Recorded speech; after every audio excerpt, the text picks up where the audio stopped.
नमस्कार दोस्तों, कैसे हैं आप सब। उम्मीद करती हूँ कि आप सब अच्छे होंगे और मैं भी अच्छी हूँ। सरस निशुल्क भोजन में आपका स्वागत है और एक प्यारी सी कहानी के साथ। एक राज्य के राजा वन विहार के लिए निकले अपने लाव लश्कर के साथ। ढेर सारी सेनापति और उनके साथ बहुत सारे लोग चल रहे थे। उन्हें देखना था कि सब कुछ व्यवस्थित है कि नहीं। चलते चलते काफ़ी सारा दिन बीत गया। राज्य से होते हुए जंगल में पहुँचे। अब राजा साहब का जंगल में भटकते भटकते प्यास से गला सूखने लगा। तब काफ़ी दूर तक खोजबीन की गई। अब जंगल में पानी कहाँ मिले। खैर चलते चलते दूर एक राजा साहब को झोपड़ी दिखाई दी। उन्होंने कहा, जाके पता करिए सेनापति जी, शायद वहाँ पानी मिल जाए। सेनापति ने अपने सिपाही से कहा कि जाइए सिपाही, आप जाकर देखिए कि वहाँ पानी हो तो राजा साहब के लिए लेकर आइए। खैर सिपाही वहाँ पहुँचे तो वो एक झोपड़ी गरीब व्यक्ति की थी। वृद्ध पुरुष थे जिन्हें दिखाई भी नहीं देता था। तो उन्होंने कहा, ए अंधे, पानी दे दो। अब उन बुजुर्ग व्यक्ति को बहुत बुरा लगा।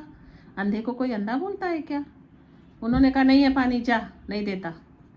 सिपाही वापस आ गया। उसने जाके सेनापति से कहा। अब सेनापति अपने रौब-दाब में चले और कहा कि ए अंधे, पानी दे दे, तुझे पैसा दूंगा। अब उन्हें और बुरा लगा वृद्ध बाबा को। कहने लगे कि लगता है जो पहले आया था ये उसका सरदार है, तभी इतना अकड़ के बात कर रहा है और मुझे लालच भी दे रहा है। अब जो है वृद्ध बाबा को और गुस्सा आया। उन्होंने कहा, नहीं देता, जा, पानी नहीं है मेरे पास। अब वहाँ पर ज़बरदस्ती नहीं कर सकते थे सेनापति जी, क्योंकि साथ में राजा साहब थे और जनता के साथ अन्याय तो वो बिल्कुल बर्दाश्त नहीं करते कि उनकी प्रजा के साथ कोई अन्याय हो।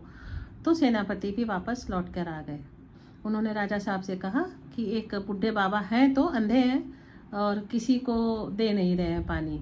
तो राजा साहब ने कहा कि ऐसा कैसे हो सकता है, मैं देखता हूँ। फिर राजा साहब वहाँ गए। अंदर जाकर उन्होंने देखा कि एक बूढ़े से बाबा बैठे हैं और जिन्हें शायद दिखाई नहीं देता है। उन्होंने उन्हें प्रणाम किया, चरण स्पर्श किए और कहा कि बाबा, प्यास से मेरा गला सूख रहा है, क्या मुझे थोड़ा पानी मिलेगा। बहुत प्यास लगी है, बहुत देर से मैं जंगल में भटक रहा हूँ।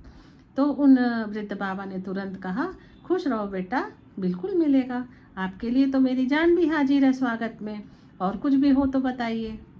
खैर बाबा ने उन्हें पानी दिया और राजा साहब ने पी लिया। प्यास तृप्त होने के बाद उन्होंने बाबा से, कौतूहल था, उन्होंने बाबा से पूछा कि बाबा, आपको दिखाई नहीं देता, फिर आपने कैसे जाना कि पहले जो आया वो कोई छोटा था, उसके बाद जो आया वो सिपाही का सरदार था, और अब मैं आया हूँ तो मेरा राजा की तरह आपने स्वागत किया, आपने कैसे जाना। तब वृद्ध पुरुष ने कहा कि बेटा, ये व्यवहार सब कुछ बता देता है। आपका जैसा व्यवहार होगा, जो बोलने का लहजा होगा, उससे पता चल जाता है कि कौन किस तरह का व्यक्ति है।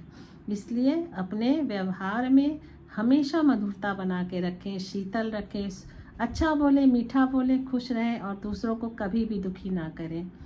और किसी भी दिव्यांग व्यक्ति को कभी भी उसकी दिव्यांगता का बोध ना कराएं, अच्छे से बात करें। सब ऊपर वाले का दिया है, कभी हमारे कर्म अच्छे होते हैं, कभी बुरे होते हैं, तो हमारे जो प्रारब्ध हैं उन्हें तो हमें भोगना ही पड़ता है ना।